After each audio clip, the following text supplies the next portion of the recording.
You are now listening to the Fierce Kingz podcast.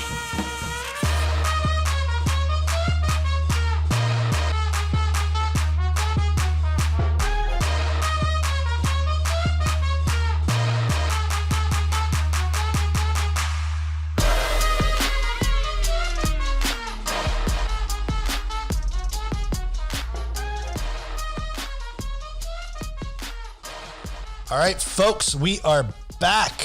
Welcome again. My name is Paul with the one and only Stu Fierce, and you are now listening to the Fierce Kingz podcast. Stu, what it do?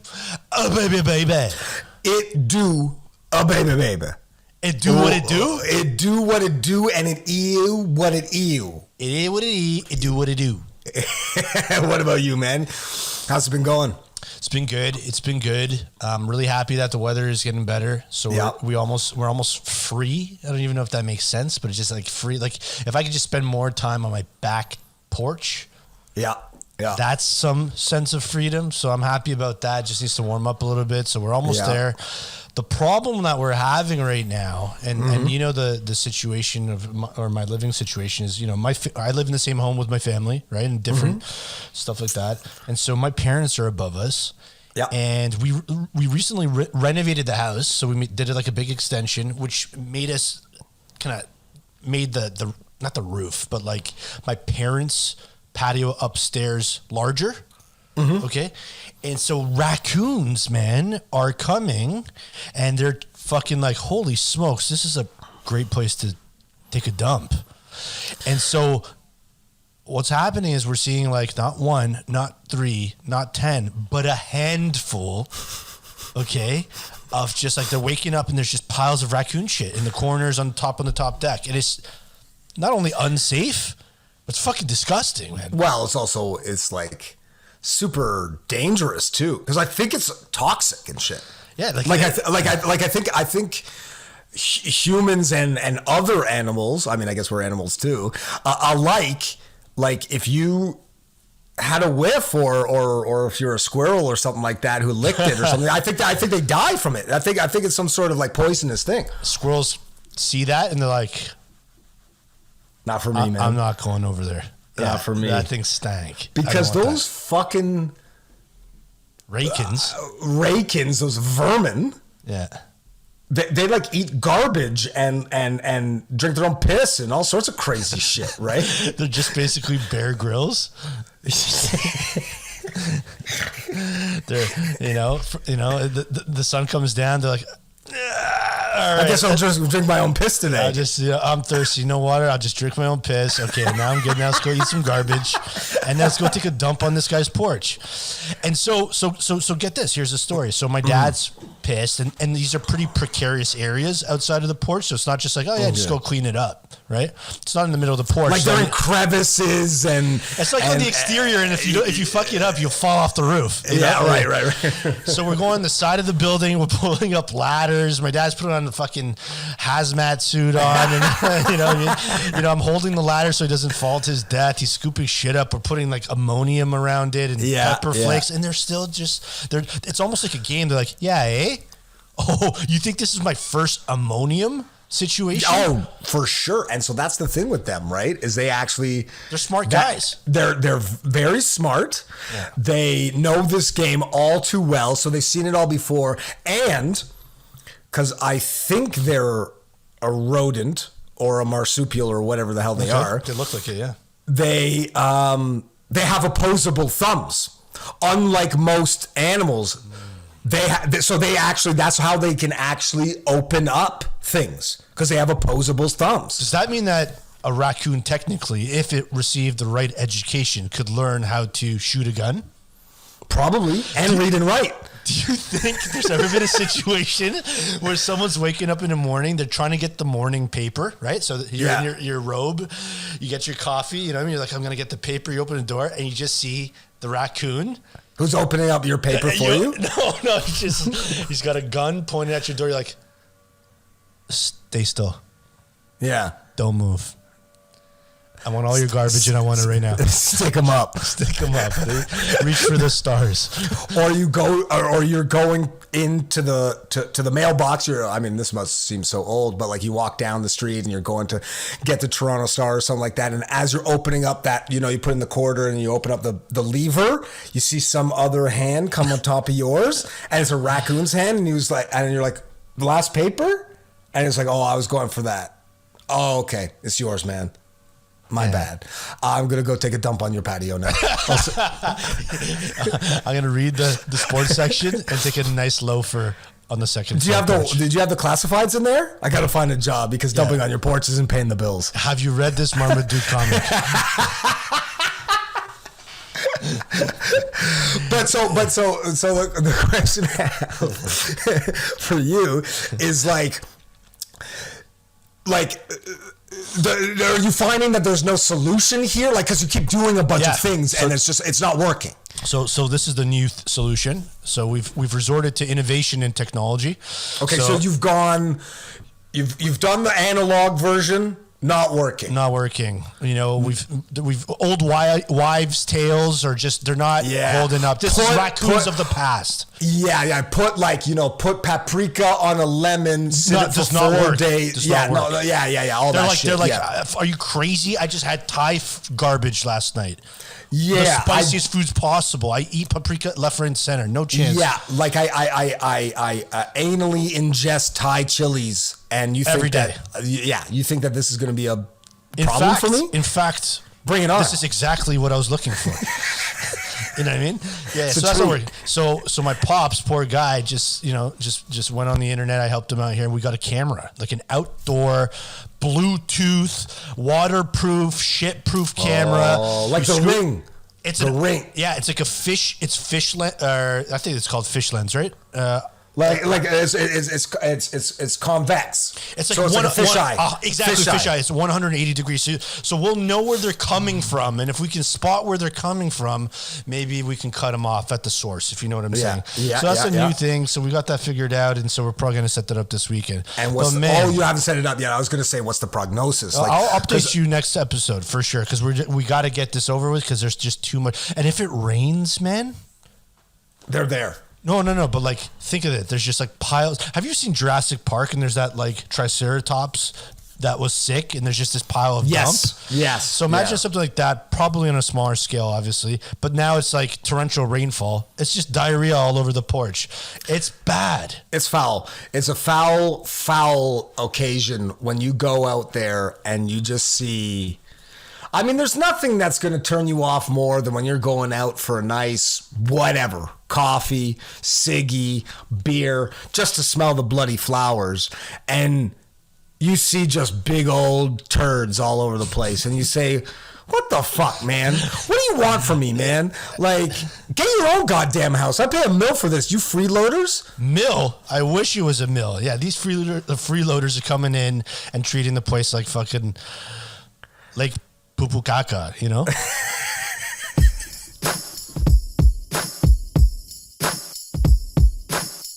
You are now listening to the Fierce Kingz podcast.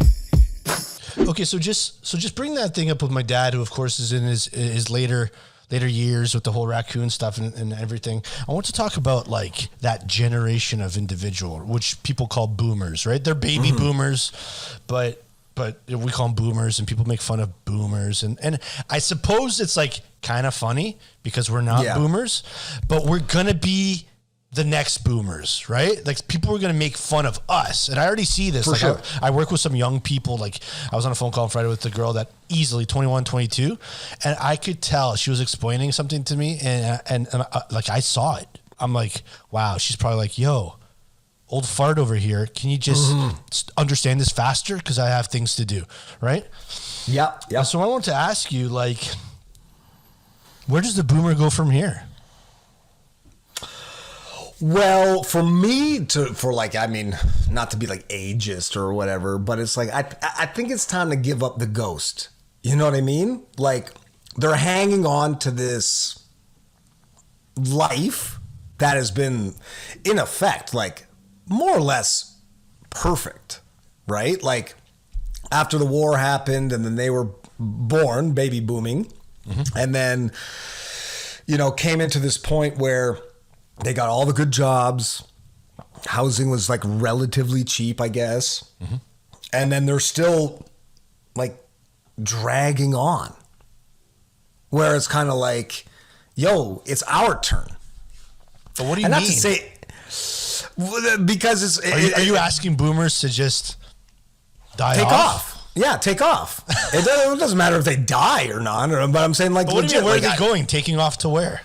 Should there be they should make a show called Boomer Island. Yeah, exactly. It's like MILF Island, but it's for boomers, Yeah. But and there might be some boomer MILFs there too. Well, I hope so for their sake. But it's just, but no, they need to retire and they need to stop working, and they don't understand just the general way this operates. And just to your point, and I know I'm going to be a victim of it myself, and probably sooner than you think. Like even the skill set that I have for various things. People 10 years my junior they know that because they learned it in grade 7. Yeah, it's a walk in the park. And for me, I think at the end of the day, most of the stuff I know is based on personal experience, which maybe these people don't have because they like do all this stuff at school and then they go to school and then they go to university and blah, blah, blah. They've never worked a fucking shit job in their entire life. Where that's what we kind of had to do. But yeah, like I we're in our mid 30s. I'd assume by our mid 40s we'll be obsolete. Like we won't even know the technology and the innovation that's going to come out at that point. Like because it's a bell curve, right? Like technology basically like was kind of like figuring things out in the 20th century, and then really over the past 10 years, it's like. Yeah, it's gonna go. It's going parabolic, and in 10 years it's gone parabolic, and we're just gonna be left behind, probably, guaranteed. Yeah. Because I've read all sorts of things on this as well. That it's basically being like what we know now as like if you put yourself in the boomer position, like as being like what they knew at 35. To what they know now is kind of a bit strange and a little bit kind of out there versus what we know at 35 to what we know at 70 is going to be incomprehensible. Yeah, no, 100%. And you got to feel for them. Like my father is still working, and he's doing a great job, and he has a senior, leadership position in the firm. But, he relies on these young kids on the technology side, right? And he's like, build me this, draft me that, do this, blah, blah, blah. And they could basically put a bunch of circles and squares on a piece of paper, and he'd be like, so are you sure this is right? And they're like, yeah, don't worry about it. And he's like, all right, let's submit it for approval, right? Yeah. So he's like frustrated, right? And at the same time, he's thinking to himself like, fuck, if I only had the skills to do this, it'd make things so much easier. But what I'm thinking, and I see this in my job too, is like these older folks and these folks that are, I guess, considered boomers, they have something that we all don't have, which is experience, right? Lots of projects, lots of meetings, talking to people. They've seen shit go bad, good, and everything in between. The boomer should be a consultant in their job, man. You shouldn't be responsible for managing the business or doing the big shit. It's just be like, yo, we're bringing along Liam or Sally, and they're just going to help us out and share their experiences from the past to make this better. But they don't build roles like that, which is like crazy to me. Well, but also, don't you think that would be a very good branding opportunity for the boomers to become the consultant generation? Like if they're like, oh, isn't your dad a boomer? No, he's a consultant. Yeah. Like so like that could be an opportunity. That could be an opportunity for the boomers to reinvent themselves as like being a little bit more cool and maybe like, capable than they are right now. Because being like, oh, this boomer can't open a PDF. You're like, oh, this consultant needed me to unarchive this document. Imagine you just see an entire generation, like in their 70s and 80s, going to the bank. They're like, I need a line of credit. They're like, okay, sir, what's your occupation? Consultant. And sorry, sir, what do you consult about? Life. Yeah. Right? Everyone is in the boomers I life consult consultant. about boomers. Yeah. If you need to know about boomers, if you need to know about boomers and boomer behavior, I know from experience. Trust me. I know. No, it's true, because I do think you're right, where there is value there. Most of these people, and I think it's not like the old days where, most of these, the life expectancy is so much later, where it's like, people don't die at 47 anymore. I mean, things happen, but the average in Canada for men is like 78 and the women are 82 or something like that. Wow. And depending on your genetics, it can be obviously much later, that you're like, yeah, they're not necessarily useless, even though sometimes we think that, but but you're saying to yourself, like, you need a role or a position for them that can accommodate their skill set, that is in a more of a maybe administrative or managerial role, that like a consultant, versus when you sometimes see them being like trying to give you like information about something and you're like, you don't even know what a JPEG is. Yeah, I worked with this guy and he asked me, he's like, have you ever heard of roaming? And I'm like, you mean like data roaming on my phone? He's like, no, roaming. Yeah, your phone, roaming. You know roaming? I went to another country, I was roaming, they charged me $7. I was like, yeah, I'm familiar. I've roamed, And so maybe there should be an entire generation of like raccoon consultants. Because it's a lifetime of extermination techniques that they've been, moving forward. And I think that would be extremely valuable. See, imagine you aggregate all these experiences in your life outside of just your profession and you're a life consultant. And you can really comment on anything. Like, think about it. You're buying a new house, bring the boomer with you. And they're like, yeah, those outlets over there, bad spot. Exactly. Well, what you have to do if you want to, and maybe this goes for any like sort of elder, and I'm using air quotes, is that it's like, you want bad news, bring a boomer. So you're like, hey, mom and dad, I got this great, we put a bid on this house. Look at this. Outlet's bad. Drywall's bad. I'm not sure about this. Do you know who did the plumbing? Grass won't last 2 seasons. Yeah. So if you want bad news, bring a boomer. Bad news boomers, man.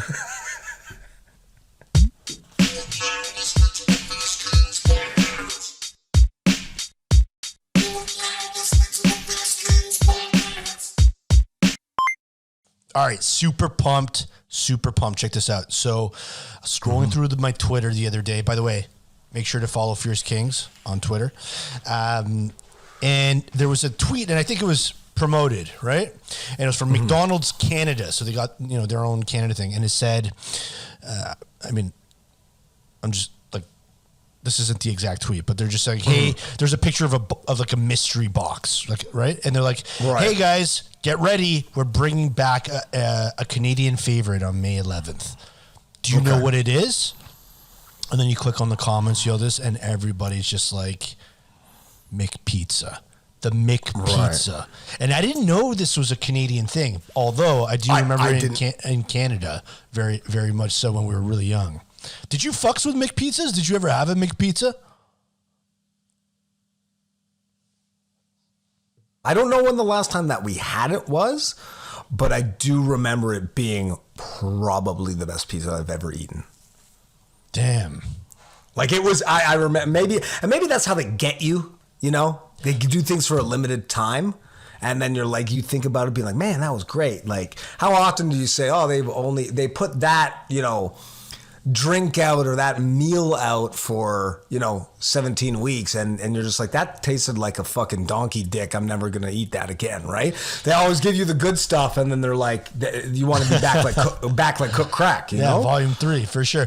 And like for me, McPizza, so I remember McPizza, and that was probably when I was like very young dude, 6, 7, 8 years old, something like that. It was a personal pizza, personal cheese or a personal pepperoni. Yeah. And the same thing happened every time I got that thing. First of all, My mom, my dad would get it for me usually over a sporting event or something like that, right? Yeah. With the rest of the team. I always burn the roof of my mouth with the McPizza, man. Because you open that thing and straight out the God knows what. I don't know. They probably nuke it. I don't know if it's coming out of an oven, right? Yeah. But flaming hot. Oh, it was sizzling. It was sizzle stiltskin. Yeah. But this is the thing, and I'm gonna buy one when it comes. I'm gonna line up on May 11th. I'll be like it's like a PS5, and I'll sleep at the front the night before. But you buy like 15 and then mark them up and sell them on Kijiji because they're so hot when they come out of the oven. You could probably sell them the next day, and they'll still be kind of warm. Lukewarm, yeah. But my question for this is, and this would be, I don't know who I have to talk to and what sort of chain of command there is, but I want to go to McDonald's Canada to be like, why isn't this there full time? Like, where did you say to yourself, I gotta stop this? I know exactly what happened, and just hear me out. I mean, this is a theory I got here. Yeah. There was success around the McPizza in 1993. Okay, let's call it that. 93, 94, 95. Those are the golden years of the McPizza. Mm-hmm. Management flipped. They said, we got to cut costs. This oven is costing us too much. Okay, so they got rid of the McPizza. Times have changed. We just talked about boomers. Maybe they retired. There's new management in that's 41, 42, 45, whatever it is, close to us. And they're like, y'all motherfuckers ever had a McPizza? Asking that question in the boardroom to other people. They're like, what are you talking about, McPizza? We had a McPizza? Yeah. What a great idea. He's like, we're bringing it back. Right. But I think that's a good theory, and I think that it's a theory, but it's a good theory because there is probably some validation to that. Because that I guess there is a level of those big ovens and especially when you're pumping people out the way that McDonald's does, having a big old oven. It's not like when you go to a Domino's or whatever and they're like, you got a few wheels in the oven. You're basically saying, I need this person in and out in 7 minutes. Yeah, exactly. And I need to cook maybe a dozen personal pizzas if a hockey team comes in. Yeah. And you're like, I'm slammed. Yeah, I'm slammed. And you got this pimply faced, greasy kid who's just flicking up the wheels going, I need some help over Jeff, I don't know what the hell's going on here. We're not a pizza joint. We're a burger joint. Why did we start slinging pizza? Whose idea was this? Senior management is responsible. Well, you know what? Maybe this is a theory for me, because I think also another reason why they probably are trying to bring this back is they're dying, right? Dying big time. Like what McDonald's. Do you mean, McDonald's? Yeah. How are they dying? They're losing. Their sales are crazy low. They're shutting locations everywhere. Really? Runnymede and Bloor is shut. It's gone. Why? What are you talking about? Are you sure? Runnymede and Bloor McDonald's is gone now. That's shutting, man. And they put a Popeyes on the other corner, eh? Exactly. So what have they done wrong? That's crazy. How could they shut that? No, it was because of all that supersized me stuff and all of this, eating burgers are bad. So that's why for a while they went to the McCafe, because they're like, let's rebrand ourselves as a coffee shop. No. And because their breakfast is still killing. Yeah, the coffee at McDonald's is sensational. This is sensational. Yeah, it's so nice. It's so nice. But the burger situation is dire. Sorry. I'm just trying to squeeze this in. Sorry. I know why it closed, I think. Theory number 2. There's no drive-through. Yeah, but I mean, and this is one of I saw an article that was many Toronto McDonald landmarks are closed. What the fuck? that might be Spadina and Queen too, right? Bro, if they close down Spadina and Queen McDonald's, there's gonna be mayhem in the streets for sure. Yeah. Well, because there's no drive-through there, but that is, you want to get a burger, you want to get crack, you want to get a hooker, that's where you go. That's the corner. That's the corner. And that's the order. Burger, crack, hooker. Yeah, that's the epicenter of Toronto. The McDonald's at Spadina and Queen. Dude, I've been in there so swayzed. Just looking like, what would you like? You're like, just give me a minute, lady. You know? And then I just go back to saying something absolutely ridiculous. Yeah, 2 double cheeseburgers, 20 nuggets, and a super, and a large fries. She's like, and are you high? from the building. I'm like, I might be. Yeah. No, you're like, I want a 12, 13, 1, supersized, and an 86 from the building. Also, can I get the bathroom key?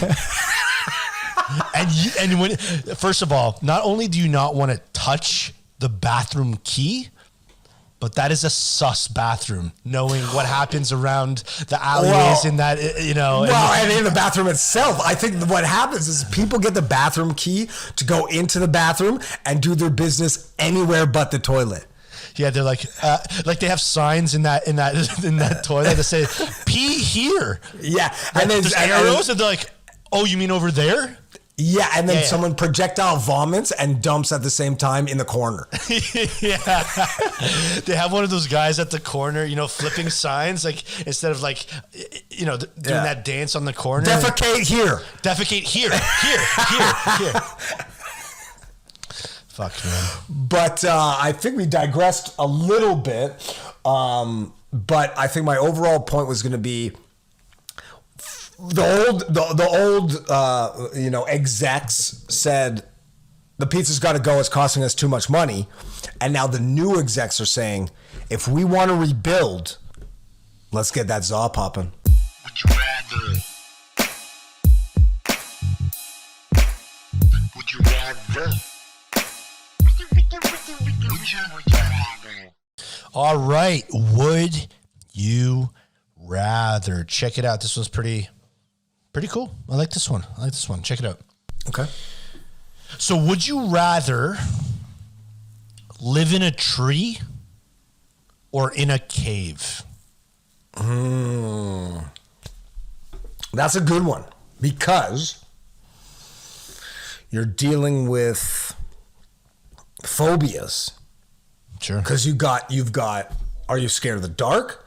Because a cave, it's nighttime all the time. And in the tree, are you scared of heights? So it could be a short tree, I suppose. Well, I mean, that would be the variable. Like if someone's like, and now is this also a tree house, or are you sitting on a branch? Well, I mean, we could talk about that. This is what I'm thinking, and it's funny because I bet you the majority of people that listen to this are going to say, "Easy, bro, cave. I'll be in a cave all day." Let's talk about a cave, okay? Have you been in a cave? When we're used to seeing a cave in like the Flintstones or something like that, where it's a nice, round, hollowed out little cave and everything's dandy and they have a nice little fire pit. Yeah. And they draw on the walls, blah, blah, blah. Bro, caves are not like that. They're jagged, there's water, there's bats, and if there's bats, there's probably another version of COVID-19 in there somewhere. There's some viruses. Yeah, you might not get a good night's sleep, where's the light? I don't know where the light is. You might trip, fall, hurt yourself. If you start a fire, it's going to be smoky. Right. Now, on the other hand, you live in a tree. You're sitting in a tree. You're thinking to yourself, I'm in a tree. It's not particularly comfortable. Yeah. There might be snakes that are in that tree, depending where you are in the world. Other creatures, birds, squirrels that, a squirrel might be like, yo, this is my tree, bro. You need to fuck off ASAP. You know what I mean? You wake up to a woodpecker and you're like, this is shit. So yeah, it's a tough one. It is a tough one because I think the thing for me in particular is there's definitely a fear of heights in me. So knowing that I am level ground would be good, but I do also not like the dark all that much unless I'm sleeping. Like if I'm sleeping, I want it fucking pitch black, blacked out. But if I get up, like there's nothing worse for me than when you get up and it's like, in the winter or whatever, and it's 6 a.m. and your alarm goes off and it's still dark out. I'm like, I want the sun beaming to wake me up in the morning. Got it. So, so that's that. Yeah, it is a tough one. Now, let's start getting a little bit innovative. Okay. And maybe a little bit more creative. Have you ever played Donkey Kong? Donkey Kong Country for Super Nintendo back in the 90s. Many years ago, yeah. So I don't know if you're familiar. There was a level called Treetop Town. Yes, I do remember that very well. You're bouncing around and you're collecting bananas. There's like bridges and things. There's bridges and huts and a community and there's probably a mayor and there's clubs and associations and it's a town. Kind of like in Star Wars. Remember Return of the Jedi? The Ewoks? Yes, exactly. I think that's what they'd probably base it off. Community of huts in the trees. That I would fuck with big time. Well, so now you're getting into a different ball game where you're saying, is there a cave community and a tree? Dwarves. But I mean, like, if there's a tree community, so in effect, you're not like, if someone said, would you rather live in a cave where you're, in darkness, but you're doing your thing, or you're sitting on a branch for the rest of your life? You're probably going for the cave just on comfortability. Your back is going to kill you. You're going to fall off and die anyway. Or you have a nightmare and it's over. And it's like, how are you going to sleep? You're not getting pillows up there. You could try, but it's going to be tough. It's like, I don't know if IKEA delivers to trees. They're like, listen, it's at the bottom of the tree. It's like, well, throw it up. They're like, that's or not, just that's even not just like what we do here. Where do we deliver it to? Tree 6. Tree 6, Stanley Park, BC V1M 1660G or whatever the fucking postal code is or something. They're gonna be like, what the hell are you fucking talking about, man? Yeah, this is not a real address. It is to me. Or then you start to go to trees and you start putting up, because I guess the rent is becoming so bad in Vancouver and Toronto that you actually have to like, you claim a tree and then you put like your number on it and you're like, just the way that you carve it in. You carve it and you're like 161. And I'm on the tree branch 7 up from the bottom, so I'm 1770G. Yeah. Yeah. Branch 6, level 7. It's a tree condo. It's a tree condo, and the rent is crazy. Yeah, for sure. Especially if you get one of those like those famous trees. What are those ones? Those redwoods. Imagine in California, a redwood condo. Woo! Yeah. But the caves could be crazy too. Like, have you ever seen Lord of the Rings? The dwarves, they mined in the underground in the caves, and it was pretty sophisticated. It was pretty wild. Water systems, lots of gold. You have to beware of dragon somewhere deep down underneath. Yeah. You know what I mean? Just don't go too deep. And it could be comforting, especially, with a nice community around you. But I don't know. It's a tough one. I think it's just regardless of what you're deciding, it's just a constant state of fear. Am I going to fall off this tree, or am I going to get fucking bitten by a mutated bat? That's the real question. What would you rather get? Bit by a mutated bat or fucking fall off a 7-story tree? 7-story tree. Probably getting bit by the bat, I'll be honest with you. I think if you fall 7 tree stories, fuck, buddy. I think you're toast at that point. Well, you just might lose capabilities of motion that you really enjoyed from the past. Or unless you fall, you become a vegetable. They put you up there and you're like, well, this is perfect for me now because I can't move anyway. So I'm one with the tree. I'm one with the tree. I become a tree. I'm one with tree. Exactly. But the bat fuck, man. It must be a rush to get all these toxins through your blood, Does a bat know that they're in a cave? Imagine. I don't know. What did Batman do? Batman lived in a cave. I mean, he spent a lot of time in a cave. He spent some time in a cave. I would like to know his cave to mansion ratio. Okay, so hear me out. Okay. Hear me out. Here it is. I'm putting this on a platter for you. Tell me about this situation versus the situations you have right now. You living at home in Toronto right now. You have a big backyard. You're pretty happy. It's a great place. Good neighborhood, blah, blah, blah. Yeah. Or would you rather have a redwood condo in California. Yeah.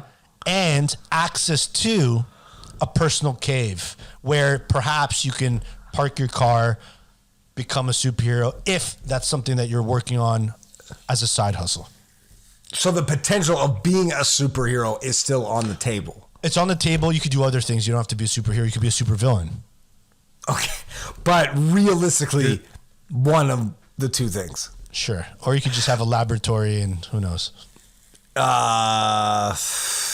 You know what? I'll just keep it classic, and I'll probably just keep my life. I'm knowing that. That sounds pretty complicated, eh? Yeah, it's very complicated. What would you rather live your life or have a completely other life that you see in TV shows? Yeah, I guess I'll keep my own life. Yeah, I'll just keep my own life. Yeah, yeah. The treetop condo is just a little bit out there for me. It's a little high. It's a little, yeah. It's high up. It's a good view's amazing, but there's no elevator and you have to climb. Views from the redwood.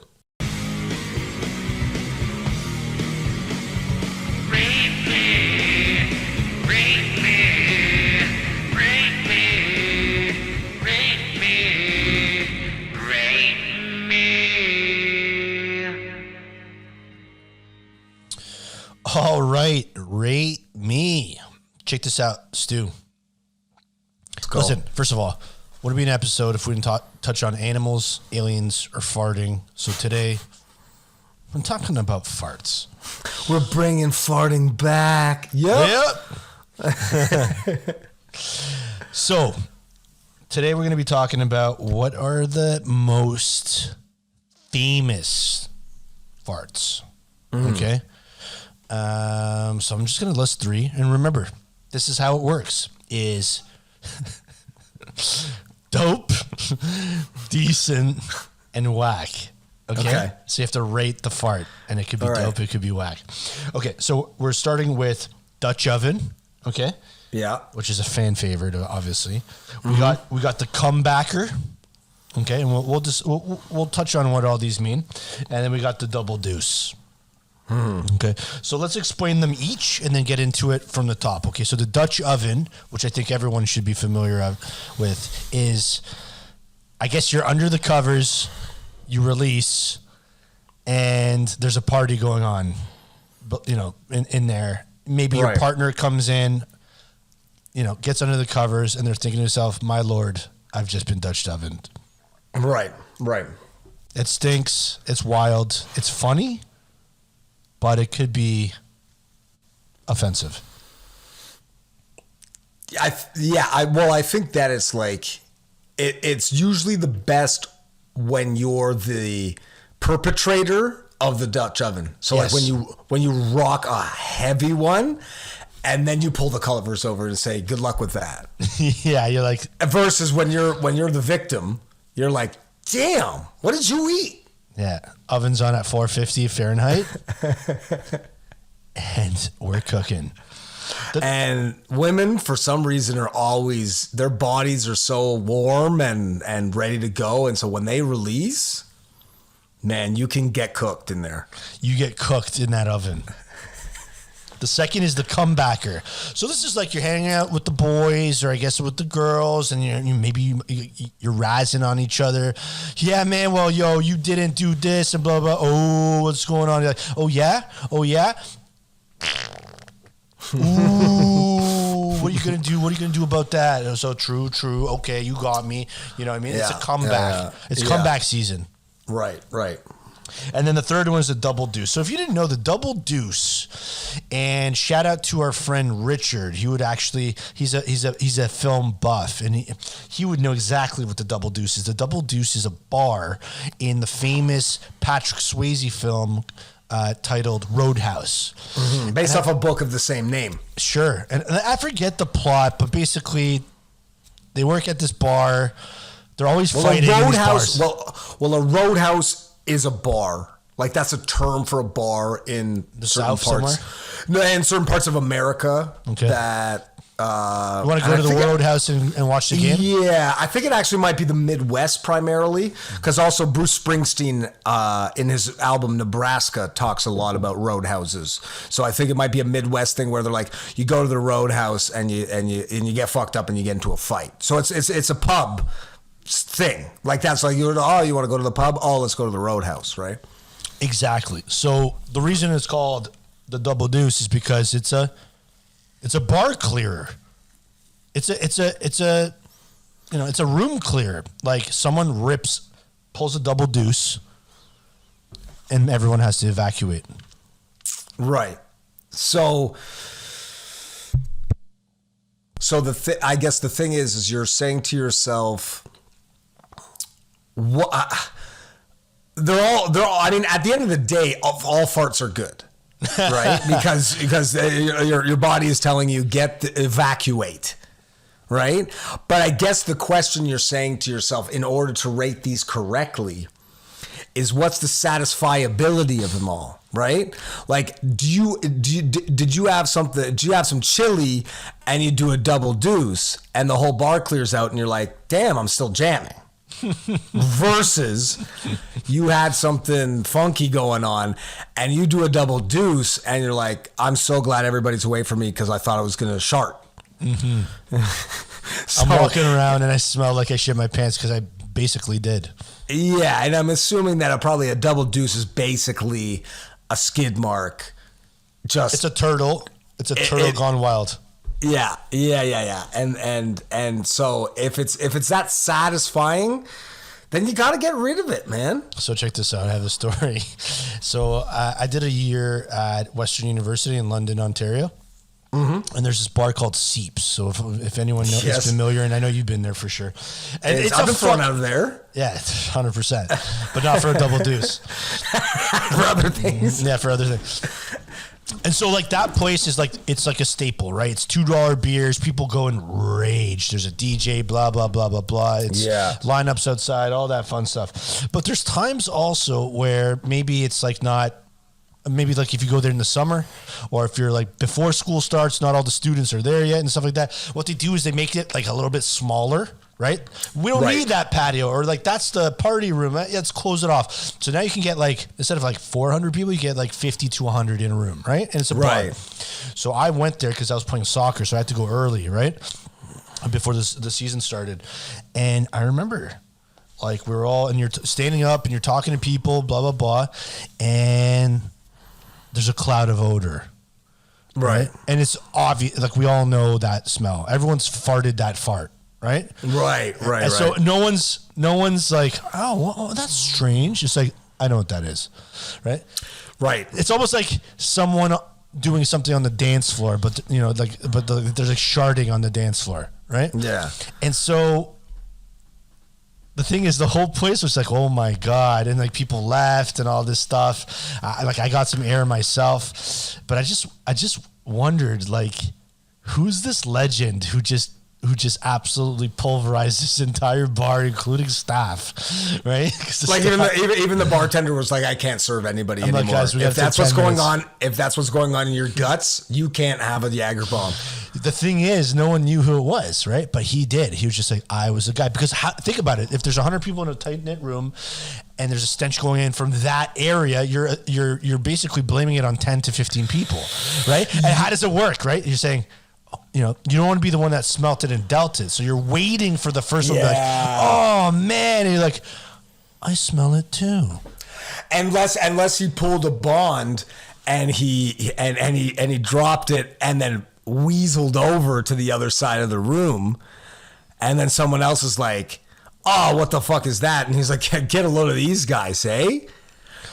I feel like you wouldn't, like if that was you, like you couldn't leave your spot. Like imagine that guy's just like, all right, I just fucking ripped it and then left. They'd be like, oh, it was Charlie. Like, yeah, he's guilty. I definitely have done it where I've been like, you rock it. And especially if it's in more like, probably more even in a professional setting. Like if you're at work or something and you just fucking, you let a little something go.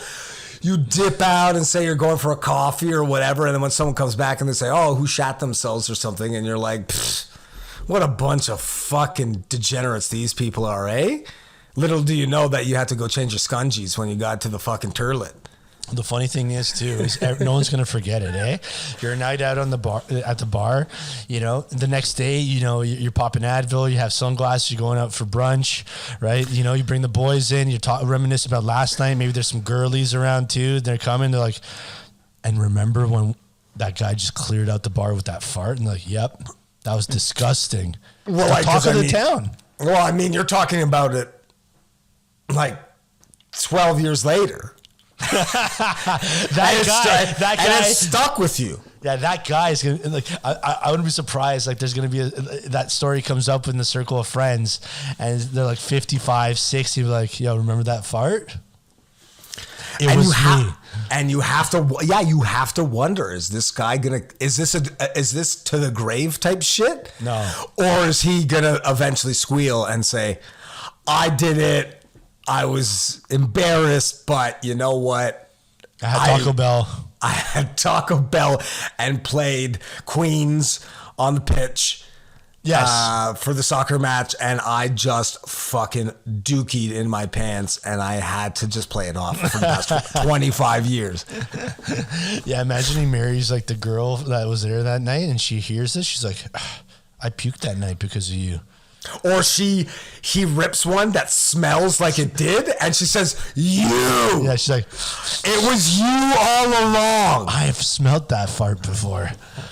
Yeah, she goes back in her like Rolodex of farts that she smelled in the past, and she's like, it was you all along. She's got PTFD, post-traumatic fart disorder. It's just like when you're in after coming back from the military, you hear a firecracker go or something, and you're like, oh my God, it's fucking bombs. She just smells that, and she's like, brings me back. And it was you the whole time. I knew you were an undergrad in 2006 at London.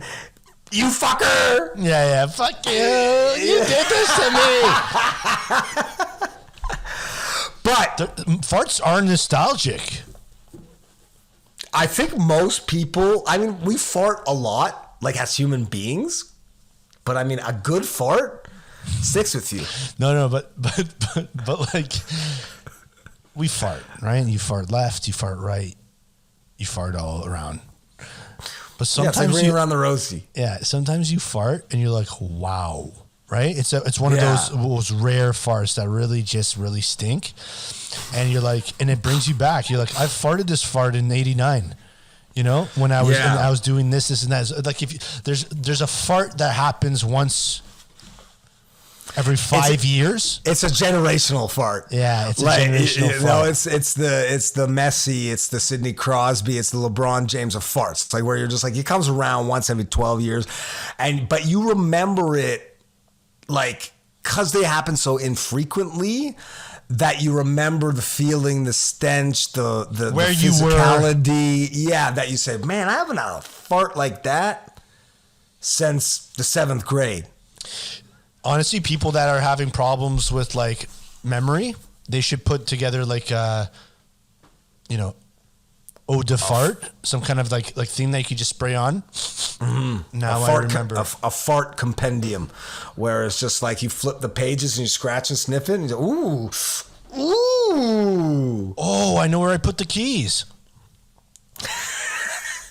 Because don't they say that?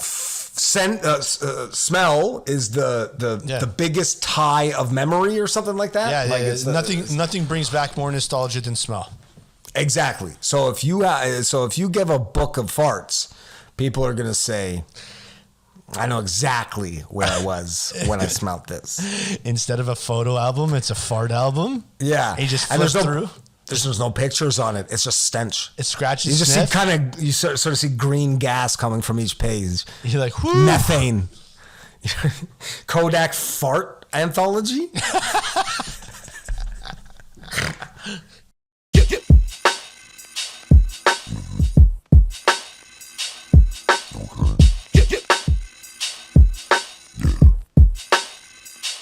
Fierce.